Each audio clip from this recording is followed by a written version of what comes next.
The month of August is full of thunderstorms where I live, which inspired this video topic. Thunderstorms evoke a certain emotion for me, as I used to love watching thunderstorms with my grandfather. Fragrance is something else that's very powerful in evoking emotions and memories. My grandfather had a very distinguishable scent that I still remember to this day.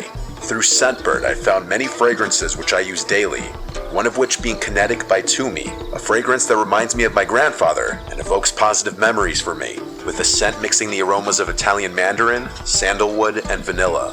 Scentbird is a monthly cologne and perfume subscription service that lets you discover over 700 designer fragrances without committing to a giant expensive bottle, which also lets you try a new fragrance every month to switch things up. Another one of my favorites is Cross River Gorilla, which has a scent that mixes the aromas of cardamom, green apple, violet leaf, and smoked leather, rated as a casual scent perfect for the fall season. What I love about Scentbird is the affordability. The vials are cheaper than a lot of the rollerballs or travel sizes at the store. Scentbird carries some of the finest fragrances like Gucci, Prada, and Versace and delivers them right to your door.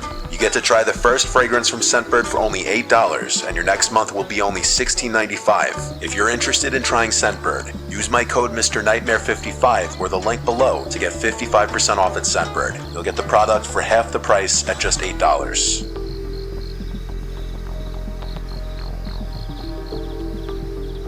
I was at a ripe young age where being left home alone was exciting. I was like 13 and my parents had just recently started entrusting me to be home alone overnight. The only condition was I couldn't leave the house or have anyone over, but I was fine with that. Something about being able to blast my music or video games without my dad yelling at me was just exhilarating. To make things even better, it was a rainy night which turned into a thunderstorm. I sat outside under the awning for a while watching the thunderstorm as I like to do. I've always loved thunderstorms, as they just make staying in so much more cozy. After a while of watching the storm, I moved my Xbox from my room to the downstairs den TV, my dad's huge flat-screen TV with the Bose sound system. The only time I'd get to game on there was when I was home alone, and I loved it. The den was a half flight of stairs down from the living room level, and it was level with the backyard, so the backyard door was in the den.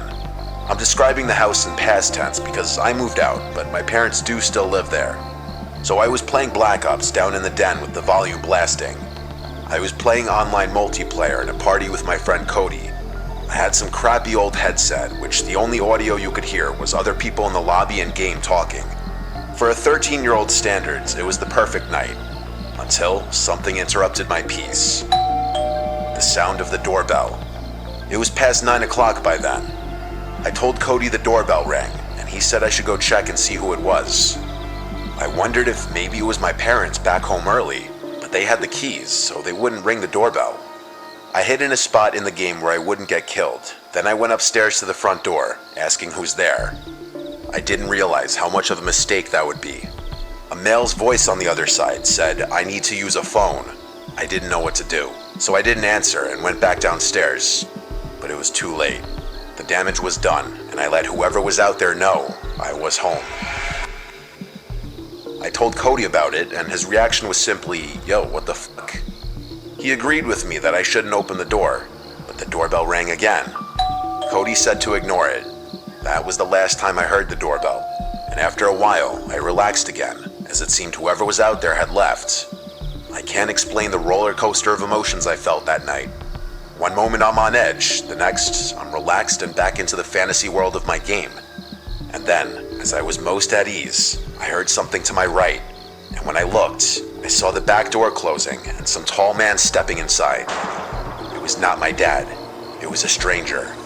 I dropped the controller and ran for the office door, and the cord to the headset quickly ripped out of the controller. I made it to the office and slammed the door shut, and I'm by no means exaggerating when I say the second after I locked the door handle aggressively shook as the man on the other side tried opening the door. The office had 2 doors in it, one that led to the den and one that led to the garage. My only chance to escape the house was to go through the garage. But before even moving, I just stood still, waiting for something to happen on the other side of the door. Seconds felt like minutes. The man knocked on the door and said, "Little boy, I just need to use your phone. I was stranded out in the rain." His knocks turned to pounds as his voice got louder and angrier sounding. It gradually turned to yelling and pounding. He yelled, "Open the fucking door, you little shit." as it sounded like he was literally trying to break down the door. I had no choice but to go through the garage. I pressed the button to open the garage door, and it was so loud and slow to open that I prayed the man couldn't hear it. As soon as it was up about halfway, I crawled under and ran through the storm a few doors down to our neighbor Julian's house, who I knew well because I used to play with his dog Copper when I was little. I heard Copper barking as I rang the bell, looking back at my house, hoping not to see someone coming down the block. Julian opened the door, and I ran into his arms, begging him for help, as his wife came out of the kitchen in confusion. When I told them of the break-in, their demeanors instantly changed. Julian got the police on the phone and handled getting them to my parents' house. It was a long, long wait before the police were outside, and Steve and I went out to them. I told them the same thing I told Steve, and after they asked which door was unlocked, I said the garage. A couple of them went through the garage into the house, and after maybe 5 minutes, they came outside with a man in handcuffs. They made sure he didn't see my face. After he was in a police car, they asked me if I knew that man, and I said no, of course I don't know that man. He had been telling the officers that this was his house and that I was his son. I could tell he was drunk or high or just generally crazy based on the things he was yelling and the way he was acting. He was brought to jail, and my parents had to be contacted regarding how they wished to proceed, and they pressed charges. His name was John McCarty. He got charged for, I believe, criminal trespass. It didn't make me feel any safer that that man would one day be out and know where I lived. Thankfully, it was just a random chance encounter. I don't believe he specifically targeted me or our house. So whenever he was released, he didn't come back.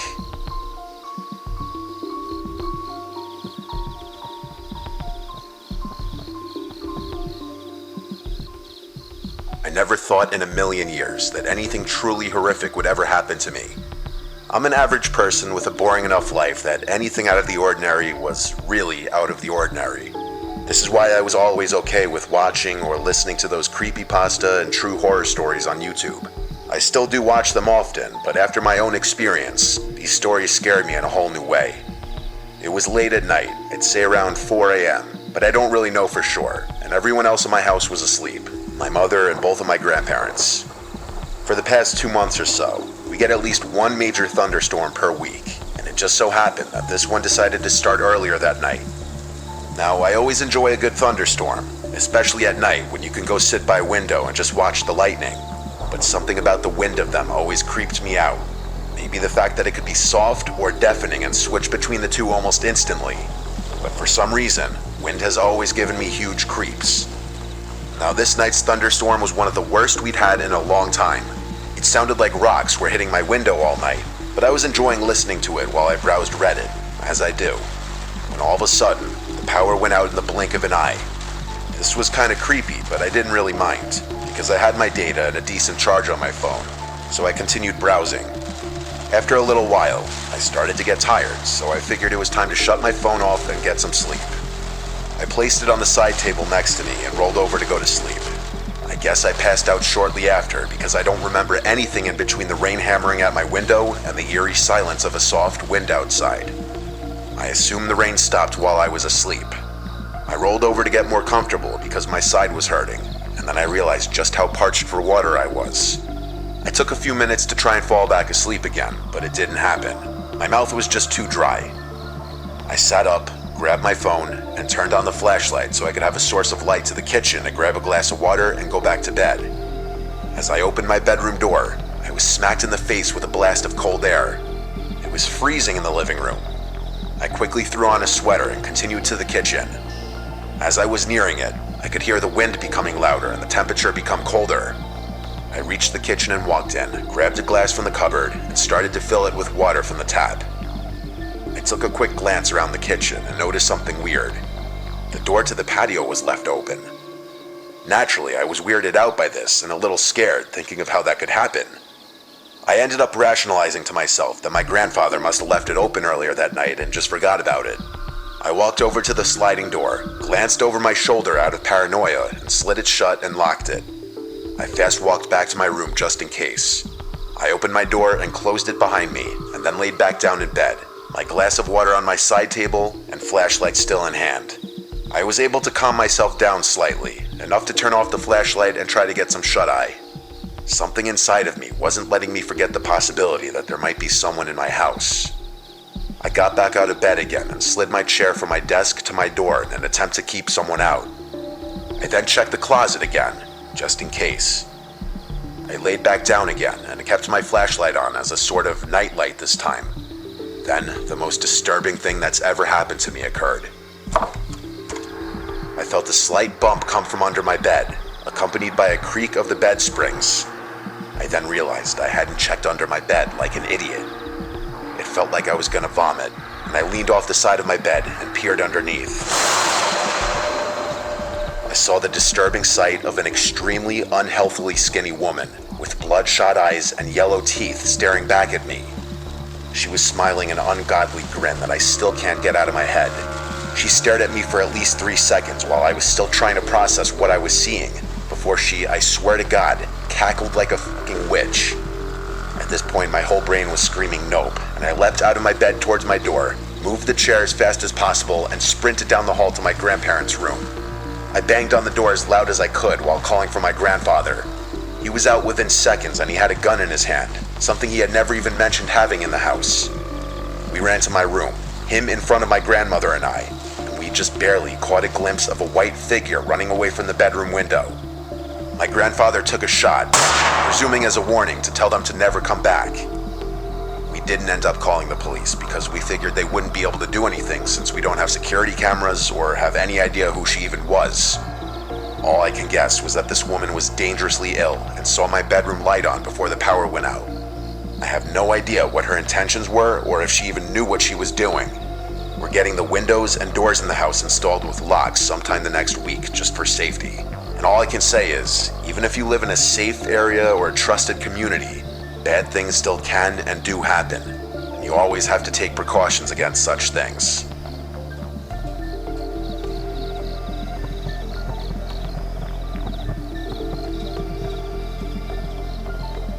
It was August. My girl Cass and I went upstate for a little weekend getaway at my family's rustic mobile home.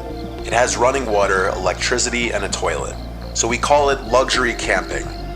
The home is very small, about 600 square feet. 1 bedroom, 1 pull-out couch in the living room, 1 bathroom, and a very small kitchen. Despite its remote location, there's lots to do, including archery, shooting, dirt biking, and off-roading. We had a whole little itinerary planned for the weekend. Friday, we mostly just unpacked and went out to eat, went grocery shopping, then relaxed. Saturday, we did most of the stuff I just mentioned before, until it started getting really cloudy out, like storm clouds. We also could feel it in the air that a big storm was brewing, so we put all the stuff we took out back into the outbuilding. We put a movie into the DVD player as we cooked dinner. At some point while we were eating, we heard the sudden torrential downpour of rain on the roof of the home. Pretty soon, there were loud, thunderous crashes of lightning almost directly overhead. We both wanted to go sit outside and enjoy it as we ate. We relaxed on the deck outside under the canopy, with an amazing view of the sky. Long bolts of lightning constantly lit up the dark night sky, the thunder booming almost instantly after the lightning strikes. We were right in the heart of the storm, and then we heard something out in the woods. It was a voice, a loud voice seemingly calling out something, but it was nowhere near discernible. So the place is really remote, like I said. Hearing any other voices nearby would already set off alarms in normal conditions, but during a storm like this, it was extremely concerning. We had to assume that it was a lost hiker or something. I stepped over to the edge of the deck, getting a little wet as the rain blew in under the edge of the canopy. With the constant crashing of thunder and lightning, there were moments of light in the vicinity that allowed me to see just far enough away to the tree line where the woods began. There was a person out there, clear as day. I told Cass, and she instantly freaked out, thinking I was joking and telling me to stop.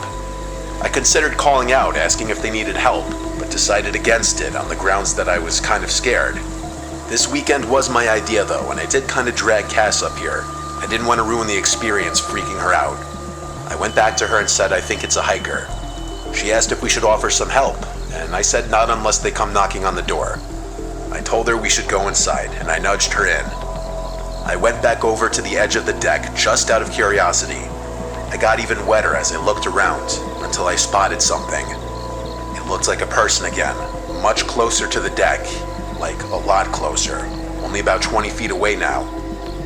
I continued to look until a quick flash of lightning briefly exposed a man standing there, confirming my suspicion. He was wearing bright colors, it almost looked white. He was just standing still. That was the scariest part. He wasn't even approaching the deck or anything. I went inside and quickly locked the door. Cassidy saw the worry in my face. I felt my heart racing and I almost felt nauseous. I'm sure I almost stuttered as I said, "I don't know who that is." And then I saw the worry in Cass's eyes worsen. I did my best to keep her calm, telling her to expect someone knocking on the door asking for help. I said they probably just need shelter from the storm. I tell you, it was the longest 5 minutes ever, just sitting and listening to the pouring rain and lightning outside, before we felt and heard the footsteps outside on the deck, even over the sound of the storm. The home doesn't have a doorbell, so we expected a knock on the door, but instead, there was this weird shuffling sound on the other side of the lone wooden door. It sounded like attempts at opening it. It was at this point that the worry I had been feeling had peaked. I think I felt an adrenaline rush at this point. Cass was already in the bedroom hiding at this point, and she was quietly calling for me to come. The noises at the door stopped, but there was never a single knock. I went to the bedroom and told Cass to just remain quiet. I'll be back in the room in a second. I wanted to look out the window. I went back to the living room and turned off the lamp. I took a second to just breathe before yanking the curtain open. I looked out the window and I saw the white figure of the man running away from the window and quickly disappearing. I didn't know what was going on. I hoped that they ran away for good. To be safe, I went to the kitchen window and looked out. This one didn't have a curtain or blinds. I realized about halfway to the window that there was a face on the other side. I could see it even through the blur created by the rain on the window. I yelled at the top of my lungs, "Yo, go away," trying to sound scary. They didn't move. Now when I say this, I know it sounds incredibly cliche, but we don't have Wi-Fi in the home and the cell reception is very on and off. During a storm like this, there was no reception at all for either of us. There was my dad's rifle under the bed in the bedroom though. I left the kitchen and hurried to the bedroom where Cass was sitting in the bed biting her nails on edge. I grabbed the rifle under the bed from its case since we hadn't yet taken it out. There was a magazine already loaded with rounds thankfully, so I popped the mag in the rifle. Doing this in front of Cass obviously meant I was no longer sugarcoating what was going on, but it didn't matter because there was suddenly a bang at the bedroom window. Something was either thrown or someone straight up banged their hand on it. And then a second later, there was a bang from another window out in the living room or kitchen. It was more than one person. This had gone far enough at this point. I told Cassidy to wait in the bedroom. I went to the front door and positioned myself to be ready to potentially fire at anyone on the other side of the door should they rush me. I quietly unlocked the door, and when I was close enough to mentally ready, I yanked the door open and drew my rifle up, pointing at the door. No one was there, and so I hurried outside with adrenaline controlling my actions and spun around quickly to ensure no one was on the deck. Then I went to the stairway and looked down, and there was that guy in bright-colored clothes standing where he was before outside the window, apparently trying to look scary. He looked up at me. He already knew I was outside, but I doubt he knew I had a gun. I shot the rifle into the air, and I heard the guy yell in a deep voice, "Oh shit," as he ran away into the darkness. I heard at least two fading yelling voices likely communicating to each other, and then it was just the sound of the storm again. I don't know how many people were out there. At least two, maybe even three. It could have been teenagers playing some fucked up prank, or it could have been some really messed up people trying to scare us and break in. I don't play around like that though. If anyone came up that deck while I was outside, I would have shot them dead. They were not there seeking help, and that is a 100% certainty. The next day was Sunday, so we packed up and left. There were no signs of anything having been done to my car or the home or anything from the night before. I made sure to lock everything up and take anything of particular value home this time. Out of all the years of my family owning the place, that was the only encounter like this any of us had ever had. It really put a bad taste in my mouth about the place and being in an isolated place. I've been up there a few times since with my family, but I would never, ever go alone.